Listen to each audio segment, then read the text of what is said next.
Hello to all my wonderful students, subscribers, devout disciples. Welcome. This is your Master GongSun. Today we are going to continue with our reading of the Cultivation of Realization. And this is in the huge compilation called Taoist Meditation, compiled and translated by Cleary. Of course, the original writer has been lost to history. This is definitely not Lao Tzu's work, but someone called Realization Cultivator. His real name is unknown. All right, let us begin with the next chapter. The next chapter is on human life. People today only know they are offspring of their parents.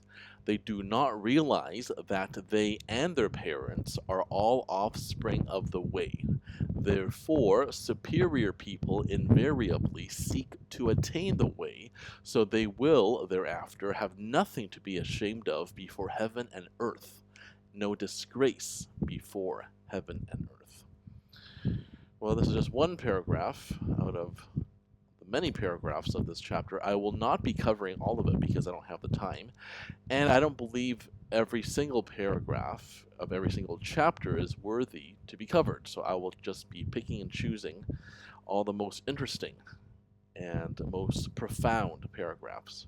So this one just has to do with the fact that we have to realize that we come from a long line of people. It's not just us and our parents.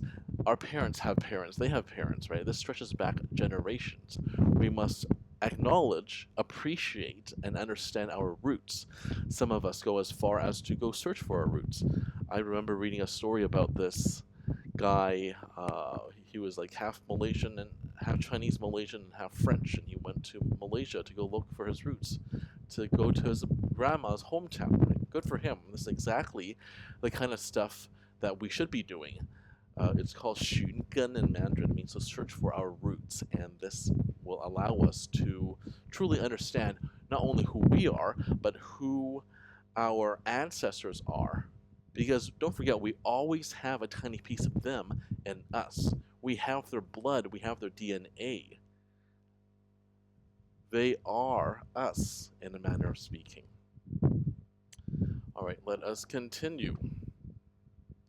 So essentially, superior people, they will seek to attain the way, and they will have nothing to be ashamed of before heaven and earth. Because when you are acting, going about your day, you have to be acting honorably. You have to be able to face what we call 天地良心. It means that when you are in front of heaven and earth, or in front of any of the immortals, who represent heaven and earth, who represent the Tao, the Sanqing, the three pure ones, for example, we have to have a clear conscience. We have to be able to face them and say, I've done nothing wrong, I've always acted honorably.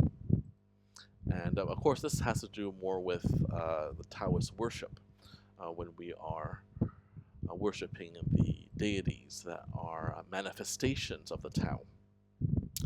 Okay, let us continue. Now, nature has 5 forces: metal, wood, fire, water, and earth. They are called forces because they never cease. If they ceased even for a little while, they could not be called forces. Humanity has 5 constants. These 5 forces and constants are inherent in the human body, where they constitute 5 organs: heart, liver, pancreas, lungs, and kidneys.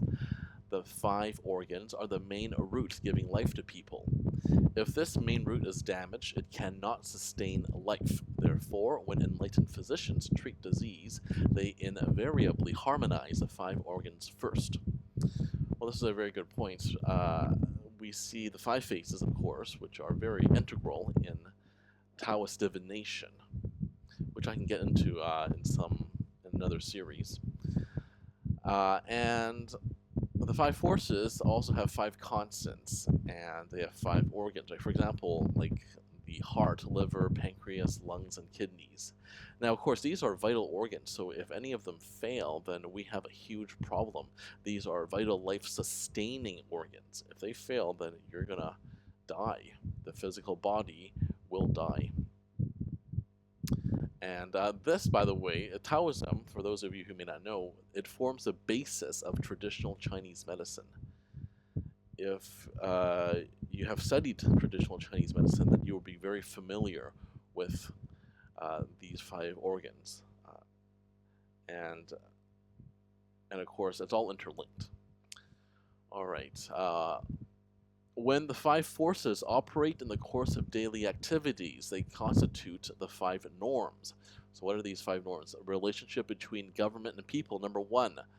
Number 2, between parents and children. Number 3, between husband and wife. Number 4, between what?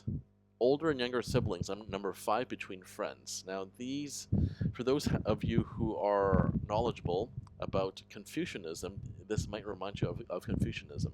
And it's true in the past, there was a lot of cross influences, right? One religion would influence another and vice versa. But it's true if you think about it. Because, let me continue and you'll see why this is important. The 5 norms are the path of success for people. If they neglect this way of success, they cannot be human. Therefore, when ancient sages educated people, first they elucidated the principles of the 5 norms.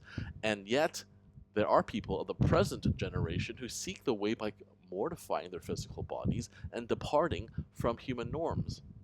They are certainly unaware they are wrong. And when people of the world revere and worship them out of amazement, they too don't know they're wrong. So we have these 5 norms that are inviolable, right? And it's true, right? If you think about it, if these norms aren't respected, if these relationships are not harmonious, it's going to be much harder to be successful, right? Let's say that you are in a bad marriage, right? That will affect you in every aspect of your life. But then it goes on to say that there are people who mortify their physical bodies and depart from the norms. So in many ways, Taoism is actually a very conservative philosophy. It is true, right? Like when you have these norms, they can't be broken or else you will suffer the consequences. And I'm sure you know who he's talking about, the author, because it's universal. I mean, this was written thousands of years ago, but it still hasn't changed. Right? They're talking about people who are, like, what comes to mind is what's in the news lately. Jeffrey Epstein, P. Diddy, right? They keep violating these norms, and look what happened to them. They did not have a happy ending. So we have to respect these norms, and we have to think very carefully about them. And when you are admiring these people, you have to, you don't know the whole story. They don't know what they did was wrong. And if they did, then they certainly are not living in alignment with the Tao. And that's exactly what we should be doing. So don't forget to always live in alignment with the Tao. All right, think about all that. This is your Master GongSun.